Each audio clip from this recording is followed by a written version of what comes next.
Крымские татары были народом, депортированным из мест исконного проживания, но далеко не единственным. Депортации были формой репрессий по национальному признаку и, к сожалению, подверглись этому, в общем-то, вот этой форме репрессий, к сожалению, многие народы, и крымские татары подверглись тотальной депортации. И это случилось буквально в одночасье. И нужно понимать, что это была сверхсекретная операция. И только в 5 часов вечера 17 мая руководители Крымской АССР, в частности Абдулджемиль-Менбариев и Исмаил Сейфулаев, были вызваны к руководству Крыма, и им сообщалось о том, что крымские татары будут, скорее всего, вывезены из Крыма.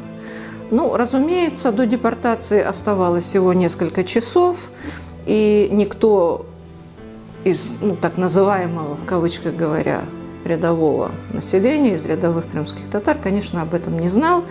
Постановлением Государственного комитета обороны от 11 мая 1944 года судьба крымских татар была решена. И понадобилась всего неделя, чтобы эту зловещую, страшную операцию по депортации, выселению целого народа осуществить.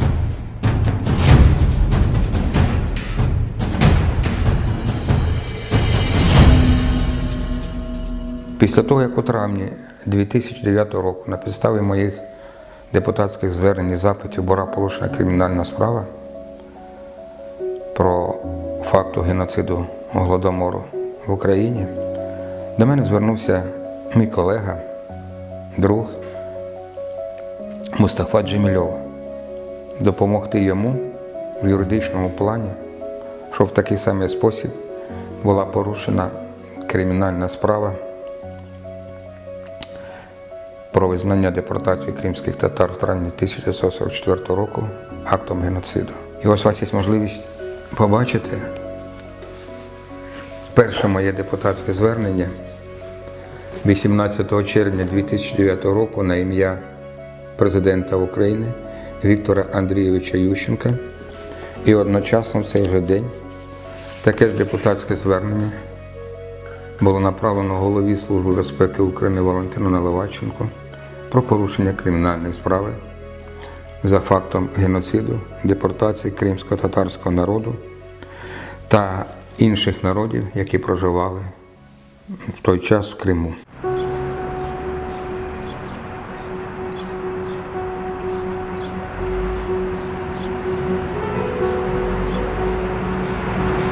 Прокуратура Автономной Республики Крым проводит расследование по факту насильственной депортации 1944 года крымско-татарского народа и других этнических групп с полуострова Крым. С момента совершения депортации прошло 74 года. Совершенно логичный вопрос возникает, как расследовать подобные преступления минувших лет.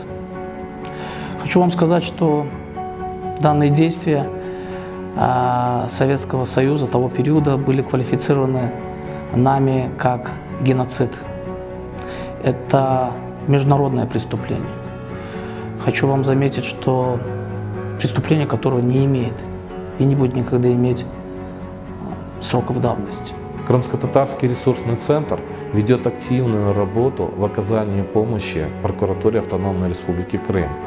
Первое. Составление реестра свидетелей депортации, которые еще живы.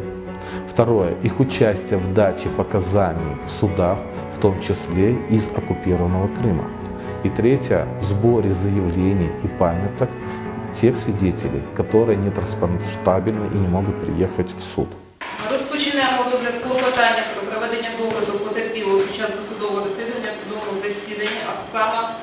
потерпілого Ібрагімова.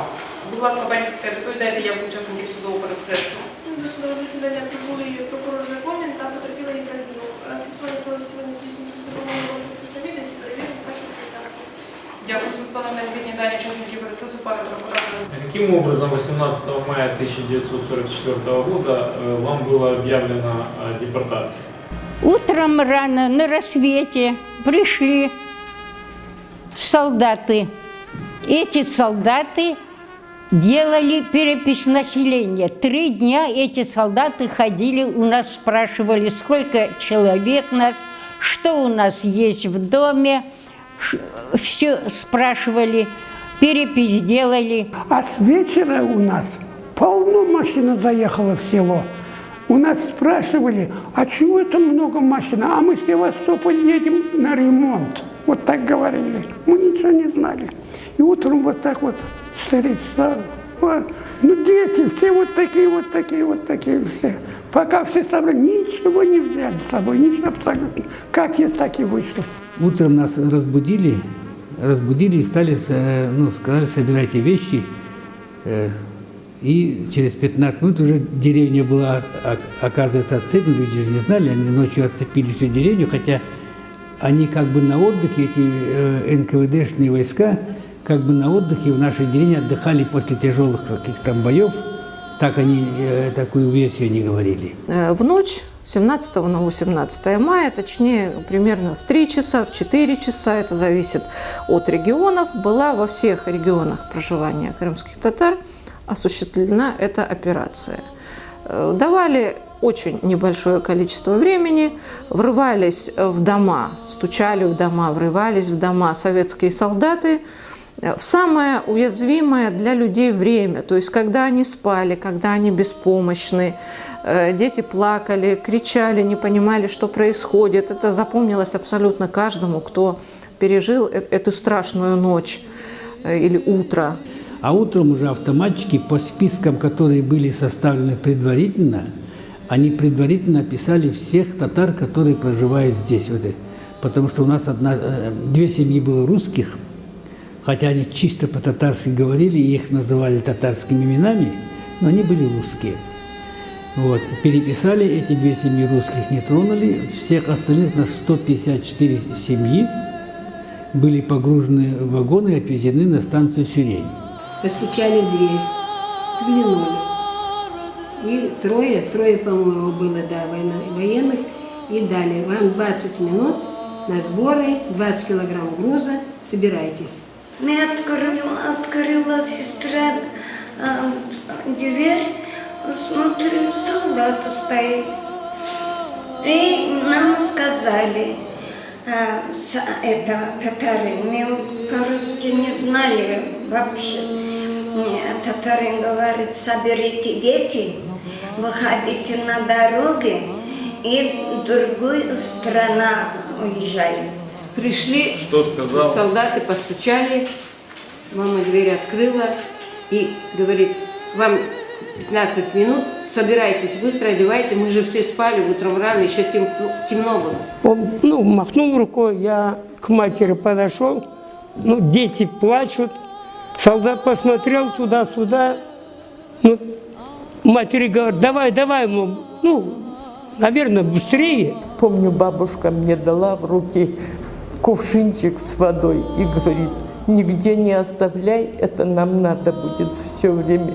И вот я помню, все время ходила с этим кувшином, а когда пили, я даже не помню. Вот так показал офицер, 3 звездочки было у этого офицера, он зашел, сказал, 15 минут, это я, видел своими глазами, он показал вот так вот. И в течение 15 минут нас прям вот в строгом режиме вывели на улицу. И кто с котомкой на плече, кто как. Погнали где-то километров, наверное, 2. Такая пустырь была, в этот пустырь. А когда уже высылать, утром рано на рассвете пришли, стучали и сказали, открой двери. А мама говорит,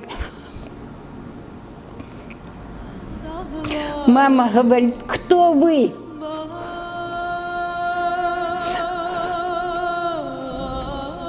Они говорят, это мы, которые к вам ходили, перепись делали. Потом мама открыла двери, они зашли и сказали, вас, крымских татар, всех выселяем. Как мама говорит, как выселяем? За что? Приказ. Никакой необходимости в выселении крымских татар, ну, военной, да, как принято сегодня говорить, ну, особенно в таких шовинистических русских кругах, в кавычках, историками, уже не было. Так, более того, не было и тогда этой необходимости, потому что большую часть крымских татар на тот момент все-таки составляли женщины, старики и дети. Семьи были очень многодетные. Вот до депортации пера у нас всех мужиков забрали, одни остались дети. Так дети, по-моему, до 16 лет. Всех выше, ну, это забрали. Ну, кто, я не знаю, воевать или куда, увезли. Мы остались одни дети. Это я все прекрасно помню. Нас выселяли, вот ближайшие родственники, дети наших дедушек и внуки. Нас получилось 39 человек. Из 39 человек один старик, 9 матерей и 29 детей. Вот кого выселяли из Крыма. Мне было 3 года, 57 дней, когда меня этот, значит, Бериевский сталинский режим посчитал, что я преступник, изменник и тому подобное, и подлежу к депортации. Вот у нас первое впечатление такое было. Я же говорю, тетя мужа в 37-м забрали, не вернулся. И когда вот это вот сказали, у нас было впечатление, что у родителей, и у тети, у всех, что нас расстреляют. Нас не куда-то вывезут, а вот повезут туда и расстреляют нас. Поэтому даже что-то такое не брали. Тетя Алиме говорит, слушайте, да что за беззаконие? Мой муж кровь проливает на фронте, капитан, командир роты, а вы, ну, бесчинство творите. Что это такое? Он подошел, выхватил пистолет свой и говорит, открой рот, сука, застрелю. Целью депортации в этом случае было как насильственное перемещение лиц с традиционного региона проживания, с исторической родины, так и фактическая ассимиляция данной группы, ее постепенное физическое, культурное, социальное, языковое уничтожение. Людей лишали имущества, крова и, по сути, обрекали на голодную смерть и вообще на смерть. А в это время мать, кажется, у нас была сердечная, и мы не знали. Но мы дети были, мы не знали, кто чем болел. И она упала. Упала, лампа разбилась. Забрали лампу и выгнали из дома. И ничего не дали взять из дома. Мать покойница взяла ключ из дома. И потом, говорит, приедем, закрыл, и приедем, говорит, заберем вещи. Мама лепешки сделал, это сказал, это лепешки делайте, вам на дорогу, вы едете далеко.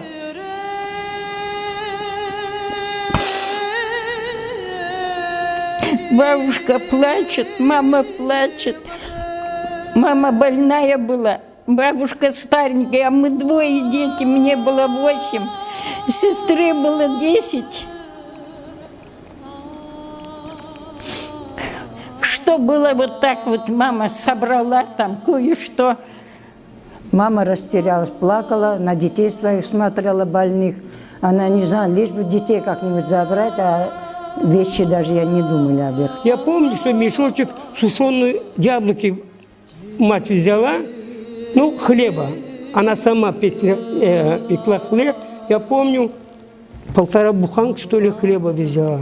И больше кушать у нас ничего не было. Нас 5 всех выбросили в коридор. Из постели вот так вытянули, как щенят, и выбросили. И закрыли.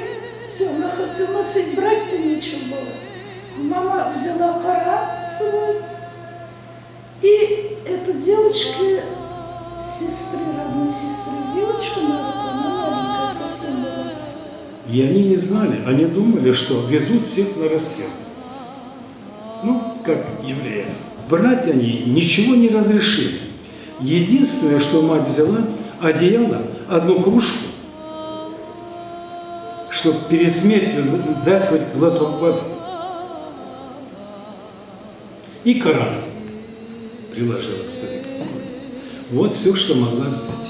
А сестра уже расстаралась, не знаю, что, говорит, нас уже стрелять будет. И сразу взяла сестра Коран, который наши Коран читаем. Повесила на город. Детей вот мама собрать успела, взяла платок и чайник один взяла. 5-литровый чайник, говорит, детям воды пить на дороге, куда бы ни были. Вот и все, мы больше ничего не могли взять. Да брать-то не давали, они все, давай быстрее, быстрее, быстрее, быстрее. В случае депортации крымско-татарского народа, как целостного коренного народа, проживавшего в Крыму крайне длительный исторический период времени, помимо общего преступления депортации также усматриваются признаки геноцида, то есть умысла на уничтожение, полное или частичное этой этнической группы, сокращение в ней деторождения с тем, чтобы эта группа постепенно исчезла как таковая. Ранее принимались решения о признании депортации преступными репрессивными актами против крымско-татарского народа. Это Декларация Верховного Совета СССР 1989 года, указ президента Республики Крым Юрия Мешкова в 1994 году. Самым важным было принятие постановления Верховной Рады Украины о признании депортации 1944 года актом геноцида, которое было принято в 2015 году. Однако все эти решения являются политическими. Да, они важны, но они напрямую зависят от политической ситуации. Депортация 18 мая 1944 года является актом геноцида по отношению к крымско-татарскому народу. Ни у кого сомнений практически нет у людей, которые осознают, что это было. Верховная Рада Украины в ноябре 2016 года своим постановлением признала депортацию 18 мая 1944 года и все его последствия актом геноцида. Служба безпеки України, грубо порушуючи чинне законодавство, діючи на сьогоднішній день, не зареєструвала цю заяву про злочин, не почала кримінальне провадження, а робила самі різноманітні відписки. Звертаю увагу, цікава річ. Це було 13 травня 2015 року. Заява була прийнята вранці 14 травня, підготовлена вранці. Під вечір 14 травня 2015 року в силу своєї колишньої професії я узнав, що керівництво Служби безпеки України з Москви отримало вказівку по агентурній лінії ФСБ не порушувати кримінальне провадження за фактом геноциду насильницької депортації кримських татар. Тоді, 15 травня, до обіду, я пишу звернення особисто президенту України Петру Олексійовичу Порошенку щодо юридичного визнання депортації кримсько-татарського народу та національних груп з Криму в 1944 році актом геноциду.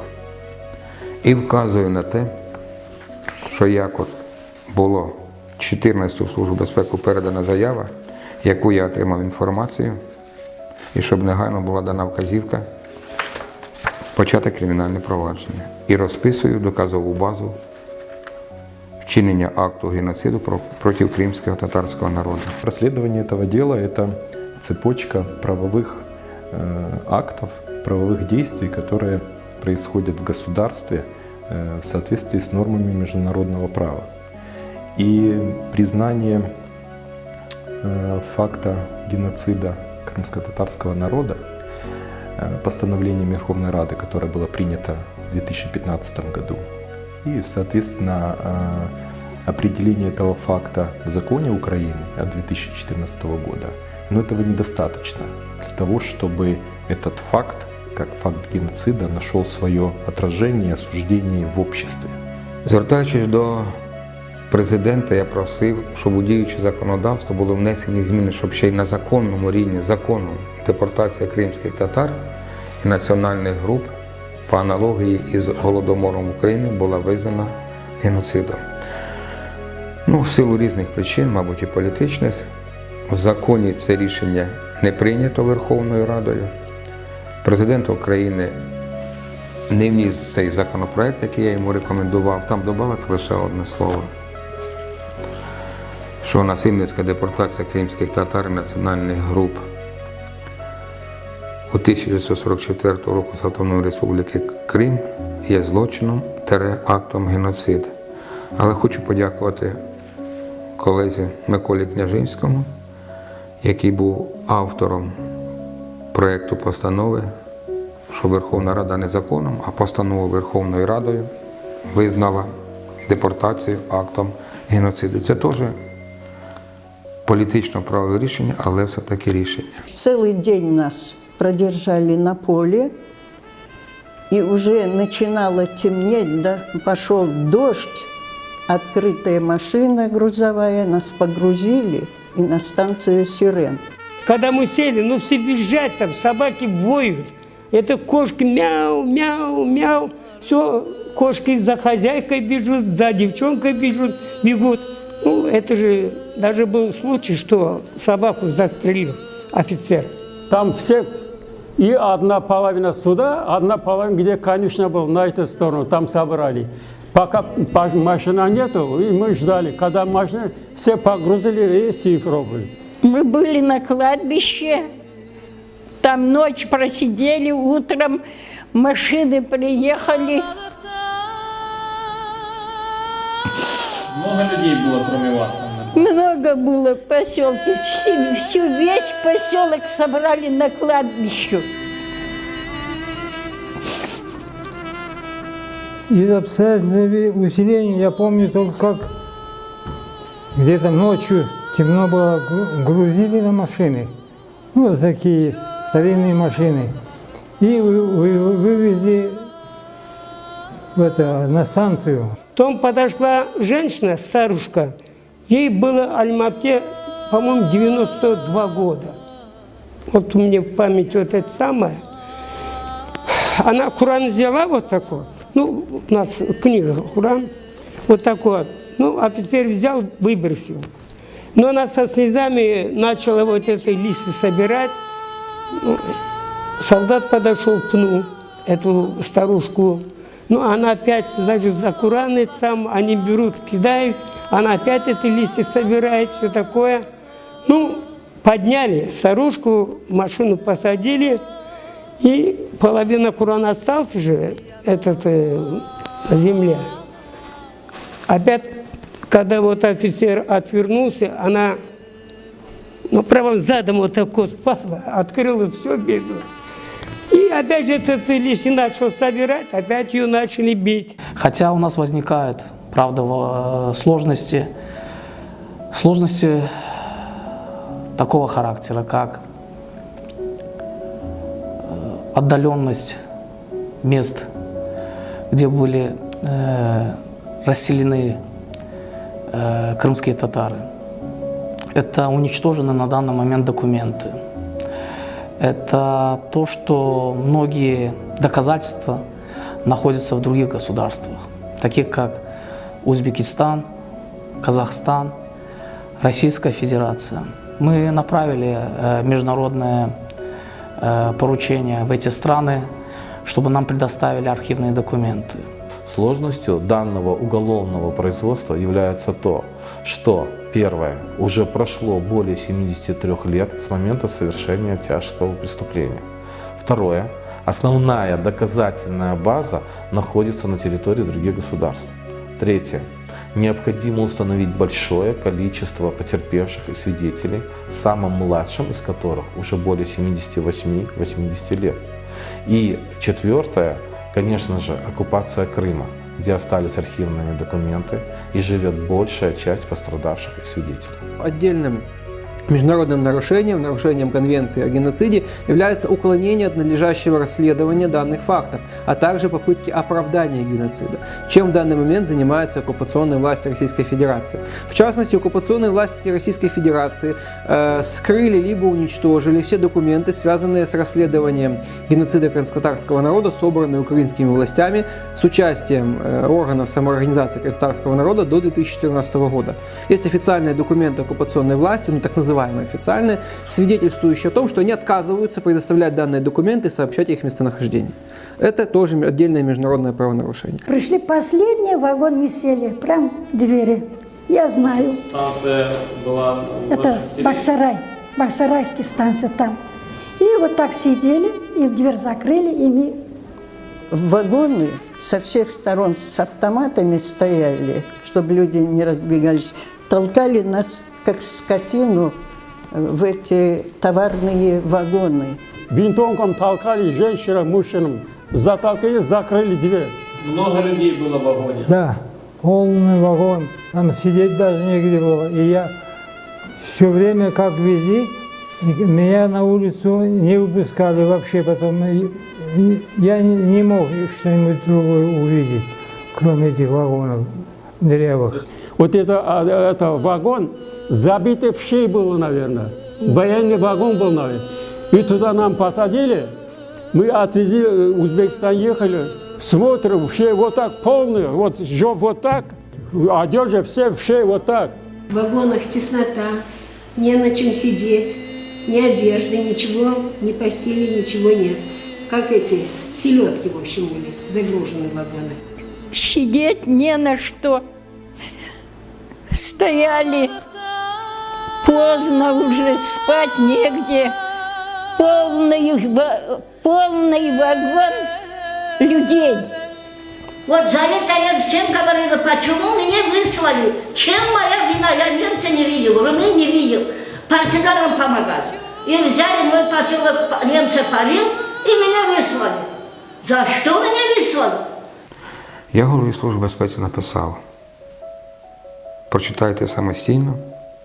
Я сказав, що якщо найближчі години чи дні не буде виконана вимога закону, стаття 214 Кримінально-процесуального кодексу і моя заява про злочин, який має ознаки геноциду, насильницької депортації кримських татар, і не почнеться досудове слідство, в Європі, у світі мене знають як члена парламентської асамблеї, знають як члена багатьох комісій, як людину, яка у складі парламентської асамблеї Ради Європи брала участь в роботі в Організації Об'єднаних Націй. І я оці всі матеріали доведу до відома світової громадськості. Я виступлю в парламентській асамблеї Ради Європи, в Європарламенті, в ОБСЄ, поїду в ООН, в кримську діаспору кримсько-татарського народу і розкажу, як Служба безпеки України, не дивлячись і на вказівку президента України Порошенка, порушує чинне законодавство, Конституцію і займається не розслідуванням кримінальних справ, а політикою. І от, за підписом заступника начальника Головного слідчого управління 15 грудня 2015 року я отримав відповідь, що на підставі моєї заяви порушено кримінальне провадження, вказаний його номер за ознаками злочину, геноциду щодо кримсько-татарського народу та представників інших національних груп. Нами установлено 150 семей, которые были жертвами данной депортации. Это 1000 человек. Из них 150 человек были допрошены в качестве свидетелей, потерпевших. 89 человек, из которых на данный момент находятся на временно оккупированной территории. Около 200 запросов было направлено нами в научные библиотеки, в учебные заведения, в архивы. назначены экспертизы. То, что делает прокуратура, это чрезвычайно важно, поскольку процедура требует того, чтобы были зафиксированы наиболее такие, знаете, вопиющие, подтверждающие массовость преступлений, совершенных в 1944 году против крымстатар, их тяжесть и, главное, то, что они были направлены против целостного народа. Это было преднамеренные действия, которые были направлены на уничтожение крымско-татарского народа. Собственно, почему это и есть геноцид. Неважно, что оно происходит сейчас и спустя много лет. Детали остались, следы остались. Зло, оно кроется в деталях. Поэтому эти детали, которые сейчас являются доказательствами по делу, они вскрывают глубину этого зла. Это чудовищно. Это должно найти свое отражение в документах, это должно быть зафиксировано, и это хорошо, что это будет храниться в материалах уголовного дела в одном месте, когда каждый сможет получить к нему доступ и понять для себя лично, что происходило. Поскольку депортация является длящимся преступлением, которое продолжалось практически все существование советского государства, можно говорить спокойно о том, что эта длительность также уже в период, когда действовала Конвенция о предотвращении, о борьбе с геноцидом, безусловно, охватывается уже и этими конвенционными нормами. А там же в вагонах вот эти решетчатые окна. Мам, хочу посмотреть, где мы едем, подними меня. Мама однажды подняла меня. Я вижу, я говорю, мам, какие цветы, смотри, сиреневые. Мама посмотрела и говорит, это сирень цветет. Оттуда потом мы поняли, что мы проезжали Украину. Вот, ничего не было, и каждый там, в общем, там битком набито, дышать нельзя было. Вот каждый вот такой-то уголок, где приютился, вот в этом уголке он даже лишний раз двигаться не мог. На второй день мы были все буквально вшивые. Вши по нам бегали. И отец сказал, давайте, не будем стесняться, вытаскивайте, снимайте с себя одежду и начинайте давить этих вши. Не могу говорить. Болели, умирали. Я в вагоне видел, у нас в вагоне умерли. В Волге выбросили. То есть не хоронили? Нет, откуда хоронить? Как хоронить? 20 дней ехать. И не случайно масса свидетельств о том, практически каждый, кто это пережил, говорит о том, что при эшелонировании погибло достаточно много людей, хотя официальная цифра по телеграмме одного из функционеров НКВД всего 191 человек. Официальная цифра, конечно, эта цифра, ее нужно ставить под сомнение. Умирал кто-то в вашем вагоне? Да, умирали, были такие, которые обещают, на станции снимают, обещают похоронить, а это точно куда-то потом выкидывают все это. Никакой медицинской помощи не было, никто нами не интересовался. Загнали нас в вагоны и повезли. А эти вагоны вонючие, видимо, до этого скотина была на этих вагонах, на этих соломах мы лежали, ехали. Сама лично не видела, но сказали, мать лежит больная, то есть мать уже мертвая, а ребенок ее все еще сосет. Мертвая мать. И такое было. Ну, умирающих в нашем вагоне не было. А в других вагонах были умирали? Были. А что с ними делали? Оставляли. Оставляли в пути, да? Да, оставляли. Помните вы, куда вы прибыли? Дети кричат, мне мама остается, дедушка остается, а поезд едет. Бесчеловечно, конечно, это все было. Причем, я так понимаю, незаслуженно, поскольку это были дети, старики и женщины, которые никаких преступлений совершать не могли. То есть сделать кого-то виноватым в чем-то, почему? Потому что там какие-то причины ни в коем случае нельзя было. Обратно же привезли, выкинули как котят, да, скажем так, и выживаете. Людей, которые не дали ни дома, ни каких-то там помощи какой-то денежной. Как они выживали там, сколько человек умерло, да, вот, ужасно, конечно, это все.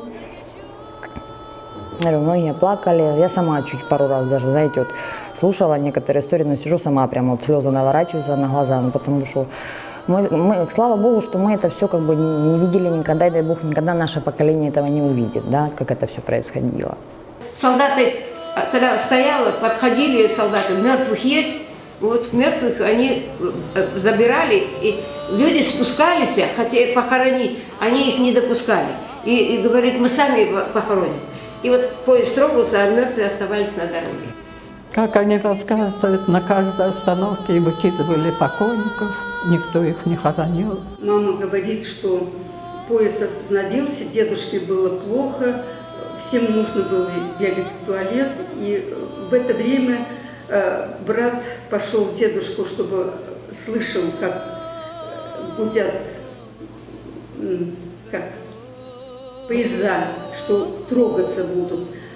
И дедушку хотел взять с собой, вот, ну, ему было 14 лет тогда брату, а солдат берет его, бросает в вагон, а дедушка так остается там, и поезд трогается. Вот это вот мама постоянно говорит, это самое. Когда вот мы ехали уже в Крым, мама говорит, вот здесь в степи где-то дедушка наш не похоронен, а Не дали похоронить. да. Вот я считаю, что дороги до Средней Азии и до Урала, наверное, забиты покойниками железной дороги. Экспертиза демографическая показала, что около 200 тысяч крымских татар было насильственным образом депортировано из полуострова Крым, не приспособленные для жизни районы Средней Азии. Это привело к частичному уничтожению целого народа. Признание депортации крымско-татарского народа актом геноцида или преступлением против человечности правовым путем, то есть решением суда, это не просто процесс, это долг перед людьми, которые пострадали от данного страшного преступления и всю жизнь боролись за восстановление справедливости, а этих людей с каждым днем становится все меньше и меньше. Это одна из основных задач крымско-татарского национального движения, которая должна быть выполнена. Это долг перед последующими поколениями, ведь решение суда является правовым доказательством тех преступлений, из-за которых погибло около половины всего крымско-татарского народа. Что такое геноцид в первую очередь? Это в первую очередь это чудовищная ложь, которая ему предшествовала и которая за ним последовала. Снятие этой лжи. С этой ложью жить нельзя. Общество не может с ней развиваться. Признание этих действий преступлением – это один из способов развенчания этой лжи. Лжи не должно быть в истории. Поэтому установление этих деталей, этих фактов путем свидетельских показаний – это правильно и должно быть доведено до логического завершения. Это первый шаг к тому, чтобы люди понимали, что за совершенные преступления безнаказанными никто не останется. И рано или поздно придется нести ответственность. Данное расследование позволит назвать имена тех преступников, которые совершали эти преступления, и, возможно, посадить некоторых из них на скамью подсудимых. Расследование депортации крымско-татарского народа может стать локомотивом расследований депортаций и других преступлений, совершенных коммунистическим режимом на территории Восточной Европы. Вагоны, когда останавливались, вот как моя напарница сказала, люди выбегали, 2 кирпича ставили, быстро огонь разбавляли, хотели что-то приготовить, и не получалось. В туалет ходить некуда было. Потом, я говорю, татары наши мудрые, вот между этих вагонов там закрыли тряпкой и сделали как туалет. Иначе по-другому не могли. Ехали сутками, останавливались очень редко. И если останавливались, выпрыгивали все, бежали, что-то хотели скипятить, сварить или что-то сделать. Так если он опаздывал, или вагон уходил, уже он оставался, или они могли даже и расстрелять. Вот так к нам относились. Я помню, что был один выстрел, молодой человек бежал и не мог добежать. Даже бежали, у кого продукты есть, собирали дрова на эти пищи готовили люди. Некоторые успевали, некоторые не успевали. Тут этот поезд трогается, схватали и бежали за этим поездом, садились. Останавливался поезд, бежали люди и мать, что-то спечь. Если успела спекти, успела. Если не успела, придет солдат или кто сопровождает нас, или милиция был, не знаю. Пинком как даст по этому железку, и железка, и хлеб летит. Ну, тоже, по словам родителей, я помню, это где вагон остановить, если на станции или за станцией где-нибудь, если кто успеет что-то приготовить на кирпичах или на камнях, или кипяток сделать, даже воды, и то не могли полностью обеспечить водой, не было.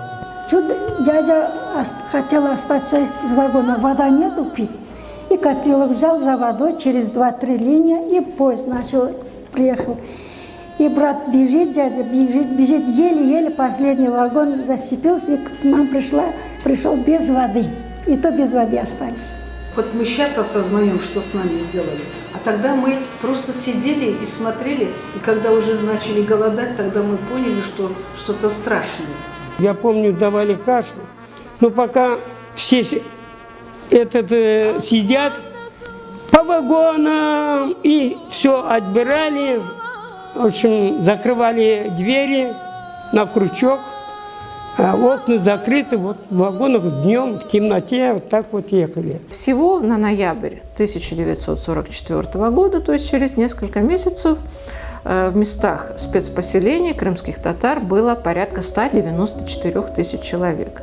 То есть помимо Узбекистана местами изгнания стали российские области, в частности Марийская АССР, Казахстан, некоторые области Российской Федерации. Но здесь очень важно отметить, что, конечно же, возвращались военнослужащие из армии. Возвращаться в Крым им нельзя было. Об этом также мы находим много официальных инструкций, что военнослужащим, крымским татарам запрещено возвращаться в Крым. И много об этом, соответственно, и устных свидетельств. Свидетельские показания очевидцев 1944 года – это люди, которым за 80 лет. И не вопрос не в интересности случая. Эти эмоции, это настолько была для людей ужасная стрессовая ситуация, что в возрасте 5-6 лет для них эти события отпечатались в такой четкой фотографической памяти. Ну, усомниться в их показаниях ни один человек просто не позволит себе. Люди в возрасте свыше 80 лет помнят эти события, некоторые до мельчайших подробностей.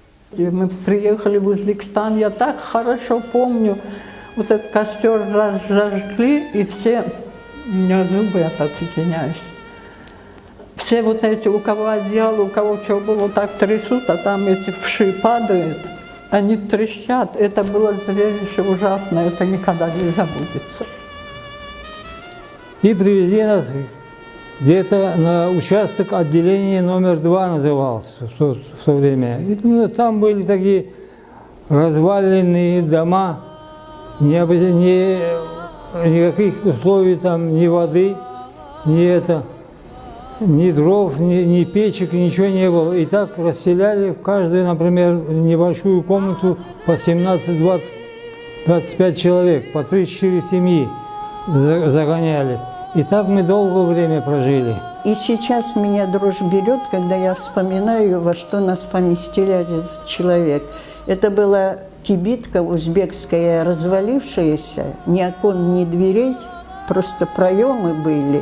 И там, видимо, собаки жили. Вот говорят, устраивайтесь, вот здесь и находитесь. Нас вот это где-то эти из шапов освободили их сараи, а там вонь, ну, женщины выгребли, набросали траву, все, и сверху, что было, одеяло накрыли, и вот мы лежали на них.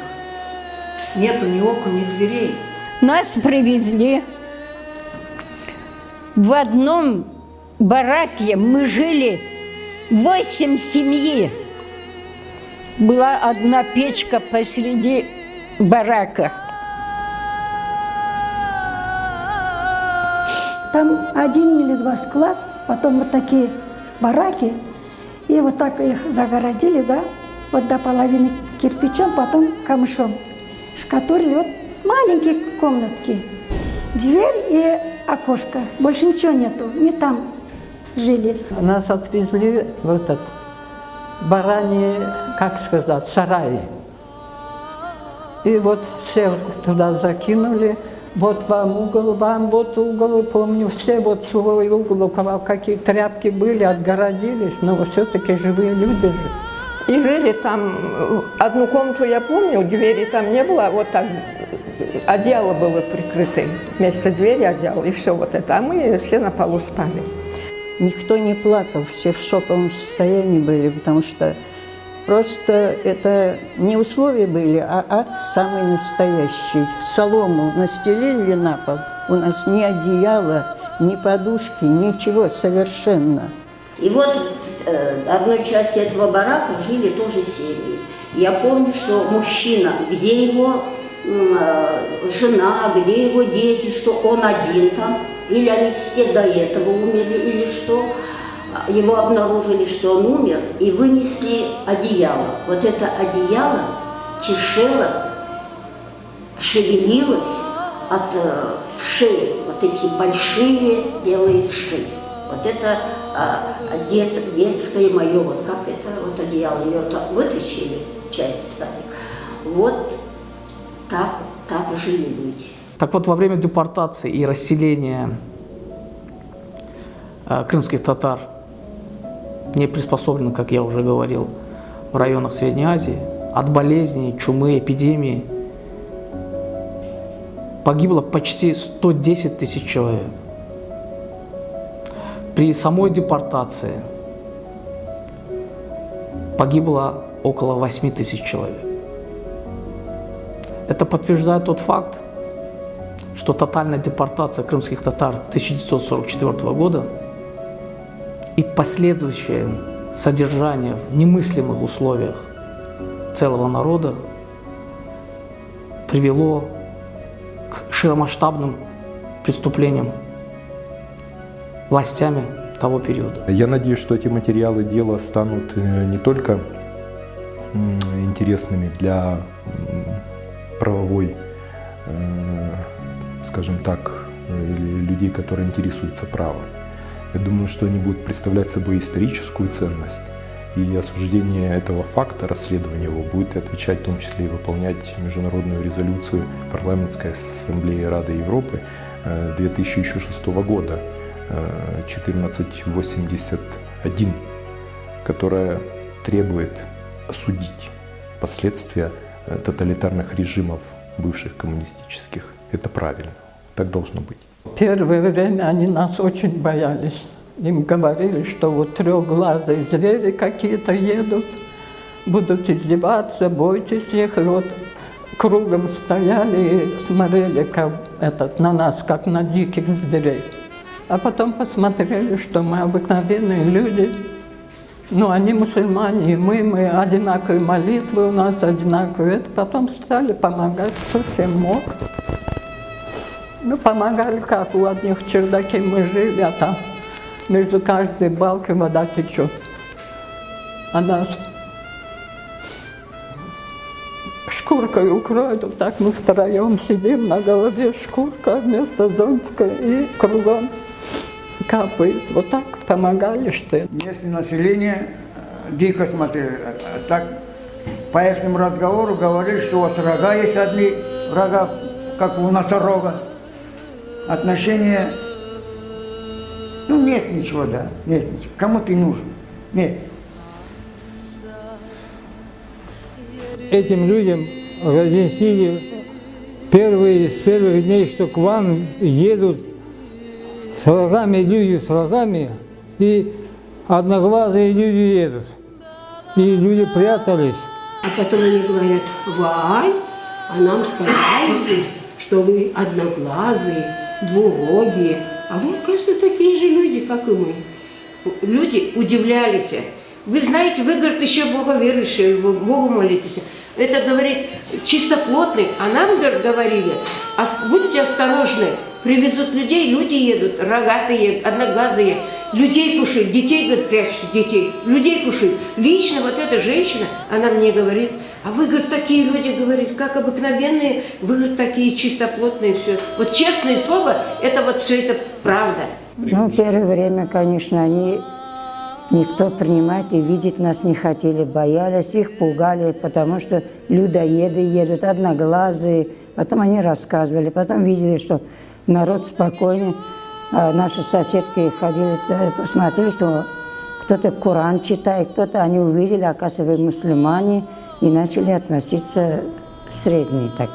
Люди умирают, люди болеют, и те же вот мои бабушки, вот, которых допрашивали, да, они маленькие были, как их мамы, умирали их дети, они ничего не могли сделать. Я тоже мать, понимаете, в чем дело? И когда на твоих глазах умирает ребенок, и ты не можешь ничего сделать, ну это ужасно, просто. Когда нет лекарств, когда нет... Ну, элементарно, как рассказывали, картошку делили, по-моему, там, то ли картошку в день они выдавали, вот, да, мама уходила там, ну, это кого отправили, не помню. Ну, я точно не помню уже, куда кого отправляли, там, где на лесоповалы. Отправляли куда-то в Россию или куда-то, не помню. Вот одну картошку, говорит, мама уходила на работу, и нам одну картошку оставляла один. Ну, представьте себе, что такое для матери, когда тебе нечем накормить своих голодных детей. Или когда они умирают, и нету лекарств, которыми их можно вылечить. Это, ну, это просто, ну, это только мать поймет, поймите, ну, вот, поверьте мне. Вот два брата лежали тифом, потом постепенно стали поступать. Потом я заболела тифом, старший меня брат заболел. А мама заболела дизентерией, и она скончалась. И вот остались 6 детей. Меня похоронили. Потом стали в детдом уходить. Сперва ушли 2 брата, и сестру забрал дядя. Они в другом селе жили, там была рядом больница. Он устроил их там в больницу. А 2 брата отправили в детский дом. Потом и я, соседка тоже, Анифе была дочка, их 5. В один день 2 умерли, мать с братом. Через несколько дней отец с сыном тоже умерли. Никого не осталось. Вот с этой Анифе мы пошли в детский дом. И вот я 7 лет воспитывалась в детском доме. Вот на это время такое трудно было. Мне сестра была 21 года рождения, он там 2 месяца жил, умерла. Сестра. Малярия, дизентерия. Вот отец тоже малярия была, и я тоже малярия была. Такой трудность. Вот такой ахарикин пьешь, никак не помогает. А лежит температура, катится, и уже по земле катится. Нет. Я плачу, кричу, мама, мамочка, не умирай, я с кем останусь? И все-таки даешь эту хинину, она пьет эту хинину. И это, вот это, ее подруга не выдержала, у нее болезнь сердца была, пароксизмальная тахикардия, умерла. Мама, слава Богу, выжила. Все мы ужасно перенесли эту малярию, поэтому вот в неделю раз сестры приходили, горстями акрихину нам давали, чтобы пили. В малярии очень много людей погибло, потому что помощи особой нет. Вот эту хинину давали, ее принимали, пили. А с утра с 6 часов гоняли на хлопковое поле работать. Не идешь, значит, получаешь от хасилата. Или плетка, или же еще чего-то тебя лишают. Я чуть было, тоже не скончалась от дизентерии. Я поела тубовник, выпила воду, уже, казалось бы, другое время. То есть подтверждение того, что люди здесь очень много умирало от этих вот болезней. Каждый болел, там больницы умирали, как собака. Умерла. Родная бабушка умерла с голода. Племянничек, как скелет ходил, просил кусок хлеба, как скелет. От голода умирали? От голода умирали, от цветов, что ли? Ну, мама в больнице лежала, оттуда уже принесли, умерла там. Отец умер, я уже в детском доме была, не знаю, родители где похоронены, не знаю. Только услышал, что умер отец, и говорит, ночью вот рядом умер 2, говорит, за один день умерли мать с отцом. И отец встал, говорит, по стол посмотрел, это со слов снохи, невестки нашей. Отец, говорит, сходил, но он, говорит, с запорами мучился, потому что ничего не кушал. и не ходил. Видимо, у него было это. И он сходил, вот, поплакал, сказал, вот 2 умерли. Сам пришел, лег и скончался к утру. И мы не знаем, я не похоронена жить. Вот я вам скажу, вы мне поверьте, вот сейчас в урожайном живет, как я его хорошо помню, Аззага называется, отца 2 сына унес. Вот этот человек, детей, вот моего брошюру, мешок положил, мешок, идет на кладбище. Кто поверит? Это все на моих глазах. А я сзади шел, плакал, ну что тогда мне только было 10 лет. В ноябре 1944 года, то есть буквально через несколько месяцев, мы уже видим цифру умерших в первые месяцы. То есть прошло июнь, июль, август, сентябрь, октябрь, ноябрь. Полгода. За это время умерло, по официальным данным, в Узбекистане около 11 тысяч человек. Это очень много для маленького народа. Это порядка 7% населения. Это больше, чем в любую войну. И голод был, и умирали от того, что климат не наш, не крымский. Многие пропадали, волки их загрызали. Вот поедут, особенно летом, может быть, где-нибудь что-нибудь найдем покушать, и вот потом находят по обуви, по одежде, узнавали, что человека загрызли волки. Вода в арыках, мутная, грязная. Вот мы ее брали в Мирзачуле, когда были, там вообще вот камыши, как болото, да? В этих болотах скотина пасется.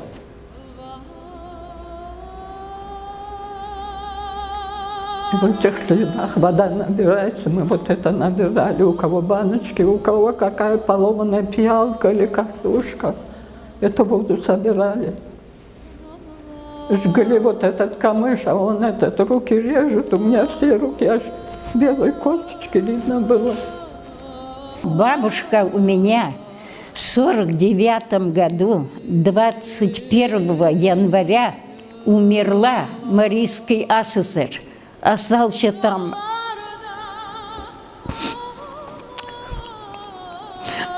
Хоронить некому. Могилу копать некому. Там земля вот так мерзнет. Женщины, дети, подростки.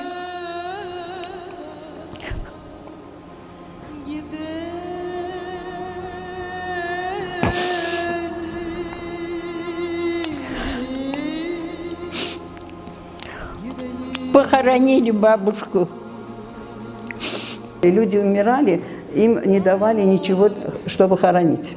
Ни ткани, ни как положено, допустим, да, ничего хоронить не давали. Вот пойдут, сами уже люди обессиленные, выкопают какую-то яму, в эту яму похоронят, вот так слегка прикроют, а ночью то ли там собаки, то ли волки раскрывали эти кладбища, и вот это вот на следующий день видели своих покойников валяющимися. Я в своем документе писала, пески Кызылкума и Каракума удобрены костьми крымско-татарского народа. По скромным подсчетам, по самым скромным подсчетам, по данным властей, порядка 25% в первые годы крымских татар погибло вот от болезней, от невыносимых условий жизни в новых местах. Они были лишены крова, погибли от голода, от болезней. Власть создала такие условия. То есть они бы сами, эти люди, конечно же, жили бы на родине, но власть, в общем-то, это преступление власти. Для нас это очевидно, для историков. Чем вы питались? То есть или дали сразу работу, заработать? Нет, работу не дали, даже если давали бы, я не мог работать. Нет, не вы. У меня мать была швея, она шила. А местные население...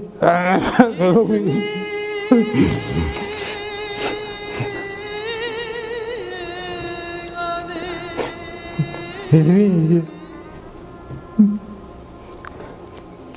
Население, они 6 даже не умели. Не знали, что такое рубашка или там штаны. Мать швеей была, раздобыла где-то швейную машинку старую, как помню. Она шила, ходила по домам, шила и меня таскала с собой. Вот мы так и питались. Ну, хватало вам на жизнь тех денег, что мать... Кое-как, На хлеб хватало. кое-как хватало, да. Ой, мама приходила, даже мне аж плохо. Она ночью сидела и стирала, штопила и плакала, сидела. На все это луна, когда бьет окошко, она сидела, штопала и сидела, плакала. Вот такие жизни мы жили. Ну, давали продукту, давали. Но кто продукту кушал, тот умирал. Вот я помню, пшено дали. Кто это пшено съел, ну, кашу там варили, я не знаю, очень много. У меня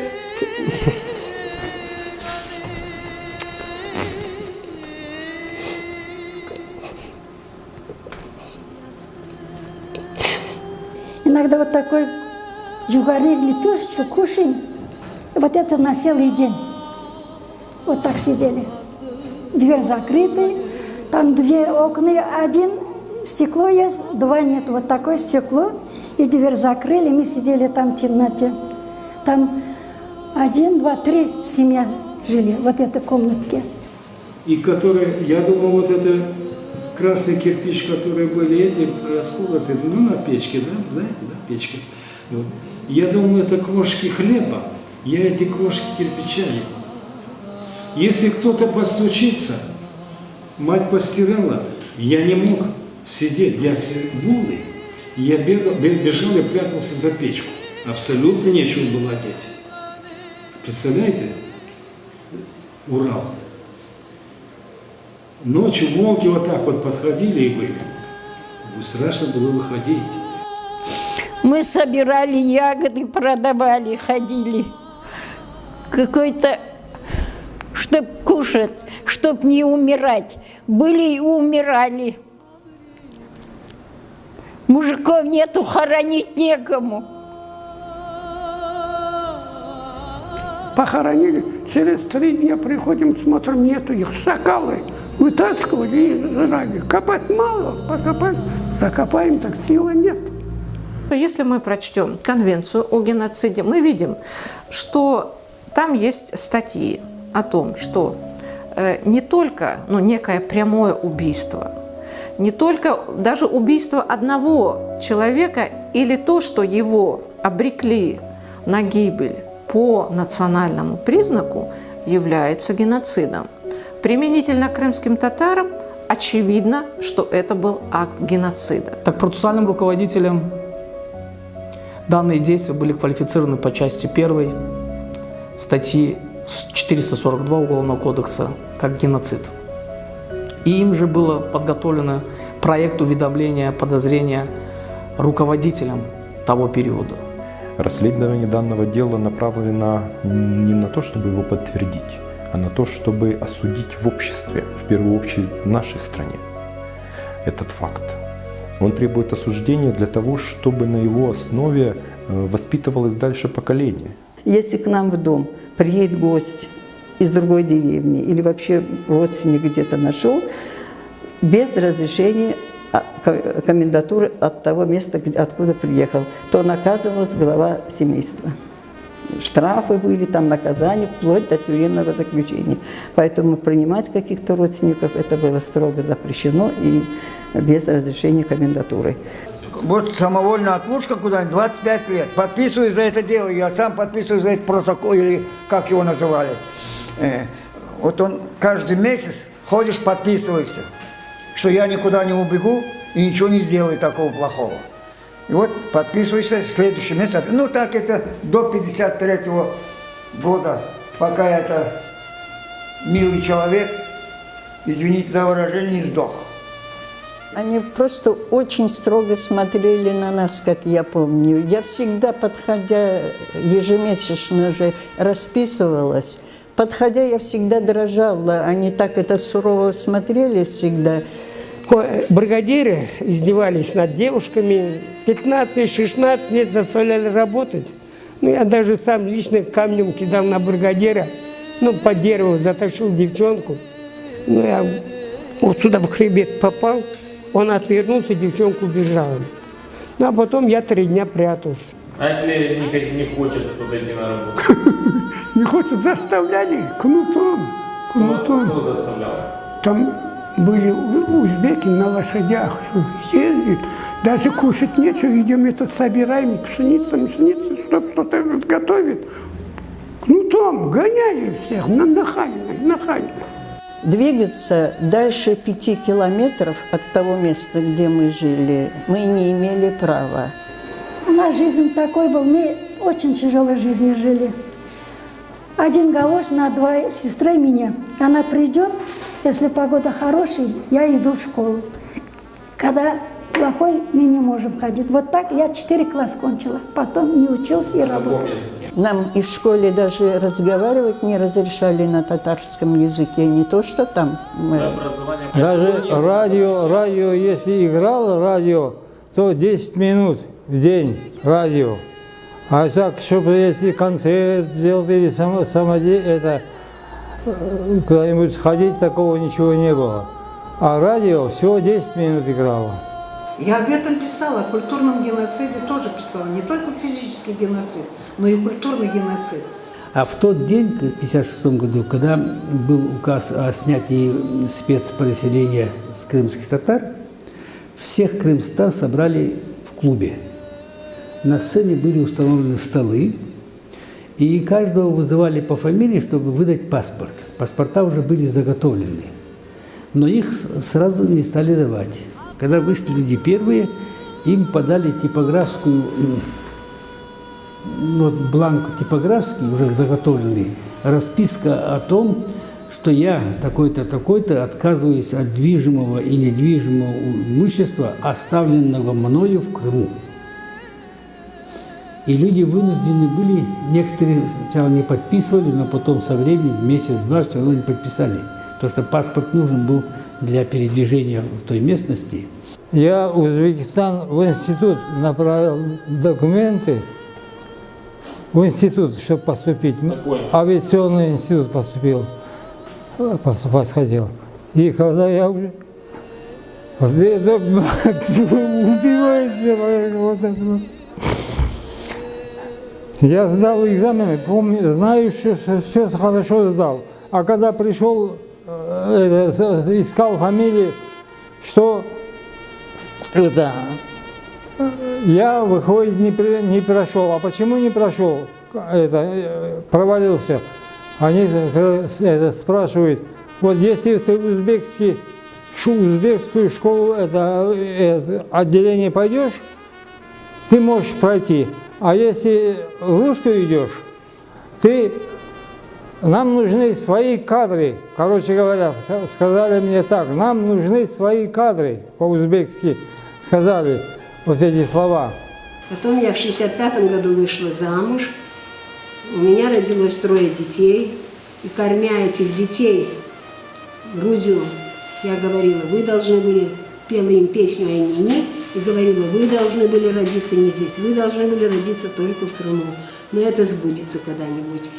Когда я вернулся в Крым обратно, мне уже было 32 года. Мне было 32 года, я была мать 4 детей. И опять меня пришли высылать. Поломали двери, зашли. Мы с мамой горько плакали. Горько опять нас высылают.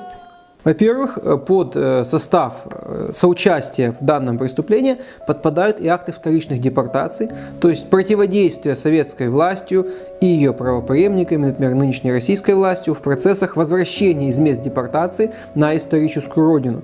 Фактическое противодействие такому возвращению является соучастием в депортации. Крымско-татарский ресурсный центр ввел в процесс адвоката.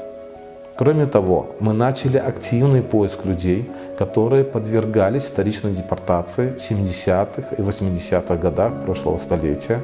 И уже на сегодняшний день подано более 50 заявлений в прокуратуру Автономной Республики Крым.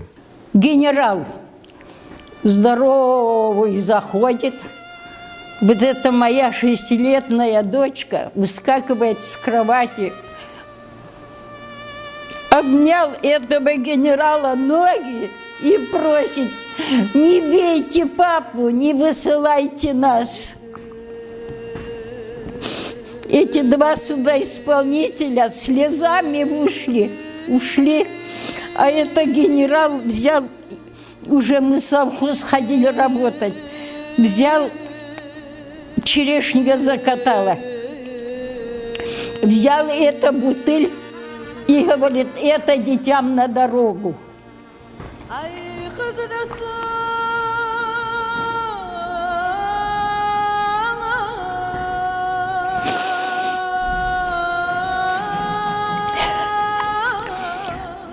В 1977-м я с семьей переехал в Крым, в 1977 году. И как, прописали вас? Никак не прописали. Ночью приехали, ночью нам уже сказали: ночью приезжайте, днем приедете, соседи вас тут же сообщат и вас приедут выселят. Мы ночью искали, ходили по квартирам, кто продает, кто не нашли. Нашли домик, полдомика, вот так весь половину домик нашли, купили ночью. 6 лет меня не прописали. Сказали: откуда приехал, туда езжай. Уже и били, и я уже не хочу это сказать, что только не делали. Уезжай, не пропишем все равно, уезжай, не пропишем, все равно уезжай, и все. Вот сегодня будем вас высылать, так говорят. Мы уходим, домой не приходим. Домой где-то ночуем, где-то, тепло было, как раз летом было, я приехал. Вот так ходим, утром приходим. Они приходят, печатают дверь, чтобы мы не зашли туда. Мы все равно заходим. Вот такое условие жили. Приходим мы, договариваемся, все задаток оставляем. На утро, значит, принесем деньги. Приходим на утро, а там уже вечером пришли. Вы что, татарам продаете дом? Да, продаю, верните задаток, давайте сюда документы. Татарам нет, иначе мы вас выселим. Вот такие страшилища делали участковый и голова сельского совета. После 60-какого года начали приезжать сюда, и их все выгоняли же. Мой сосед еще двоих оттуда собрали, помогли им, чтобы они приехали в Крым. Приехали, через неделю их оттуда вытурили, его самого взяли в самолет, личными деньгами, которые про тебя был, купили билет и отправили в Ташкент. Меня поймали, Петренко был начальник оперчасти КГБ Крыма. Поймали по дороге, когда ехала, машину сняли, руки закрутили, в самолет посадили, отправили. Я тогда его укусила. Сказала: вы в 1944 году меня из детской кровати выбросили без сопротивления. А в 1976 году я буду сопротивляться, я вам горло перегрызу. И он успел отвернуться, я укусила его. В Крыму зародилось такой обычай проводить день односельчан. То есть все уроженцы данного села в этот день собираются, и мы там, значит, отмечаем, молимся и, заодно и гуляем, так сказать, отдыхаем. Да? Я в 1992 году я проводил такое по личной инициативе, я там раздал всем анкеты. И в анкете был 25 вопросов было, но один вопрос был такой: куда вы были депортированы в своей деревне? И когда я все анкеты просмотрел, получилось, что наши 154 семьи были депортированы в 7 различных регионов Российской Федерации, Советского Союза. Это и Узбекистан, и Урал, и Поволжье, Верхнее Поволжье, Марийская ССР, Костромская область, да, Пермская область, Горьковская область. В общем, в 7 регионов. И тогда напрашивался вопрос: а почему так они сделали, почему так они решили, что именно их на... А ответ был простой, наверное, потому что расчленить все эти семьи, порвать все родственные связи, и тогда людям было бы выживать еще труднее. Семьи попали в разные, в Марийскую ССР, Узбекистан, в разные. Их рассыпали, как и весь народ. Для нас важно восстановить справедливость, провести, можно сказать, даже юридическую реабилитацию лиц целого народа, в отношении которых было совершено тяжкое в том числе с точки зрения международного права преступления. Я думаю, что мы завершим данное производство и материалы будут представлены в суд. Но очень важно довести это до вот юридического, так сказать, расследования, до логического конца. И я думаю, что вот это очень важно не только для нашего поколения, но и для тех стариков, кто сегодня свидетельствует об этом. Потому что очень многие люди, крымские татары, ушли в этот мир вот с этим самым, с горечью, с обидой, ушли как предатели, хотя им было тогда, может быть, там, 5 лет, да, вот ушли с этим чувством морального поражения. И это, конечно, очень страшно, это простить властям невозможно, но никто, что очень важно, за это не ответил. Не ответил Сталин, не ответил Берия, не ответили исполнители. Хотя я читала документы, например, вот сохранился большой комплекс документов об изгнании крымских татар из Судакского региона. Военно-чекистская спецоперация, так было сказано об этом, была проведена успешно. Руководство, вплоть до самых последних денщиков за успешное выполнение этой самой спецоперации были награждены орденами, медалями, ценными подарками, денежными премиями. То есть эти имена, фамилии известны. Никто из них не ответил и, скорее всего, уже за это преступление не ответит.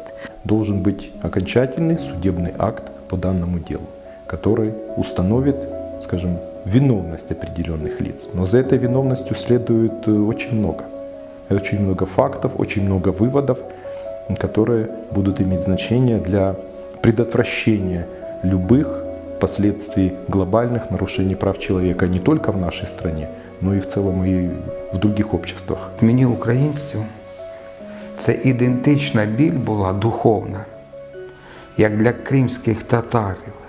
Їх депортація і те, що зараз продовжується геноцид.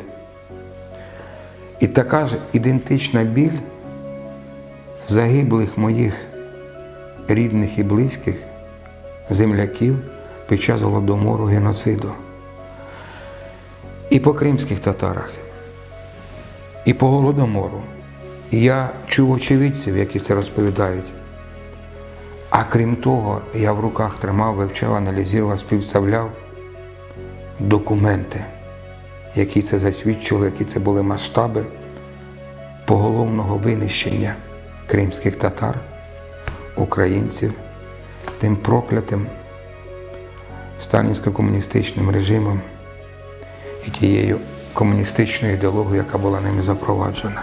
Оккупационная власть всячески противодействует попыткам расследования геноцида, самим фактам оккупации, контролем оккупированных территорий, а также фактически легитимируют в глазах мировой общественности этот акт, и в глазах собственного населения всячески пытается придумывать некие нелепые чудовищные оправдания злодеяниям советской власти. Это также является международным преступлением, как попытка реабилитации геноцида и оправдания этих лиц, которые его совершили. Вот этот моральный аспект, он, конечно же, очень важен для наших стариков, для нас, молодежи, и для людей среднего поколения, что вот крымские татары уже не должны чувствовать себя людьми второго сорта.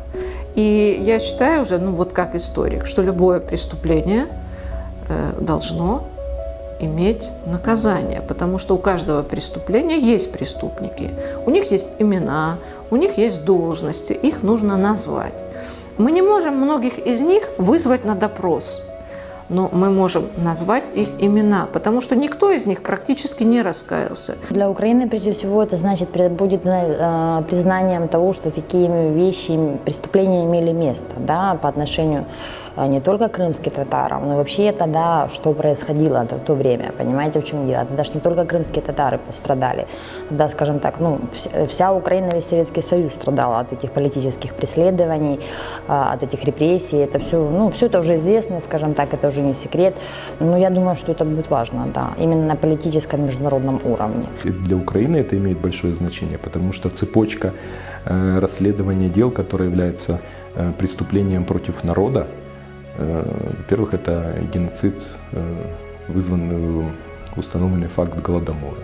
Во-вторых, это геноцид крымско-татарского народа, который не только определяется фактом депортации 1944 года, ведь это же было длящееся преступление. Один из элементов или один из направлений расследования заключается в том, чтобы установить и довести до логического завершения всю цепочку.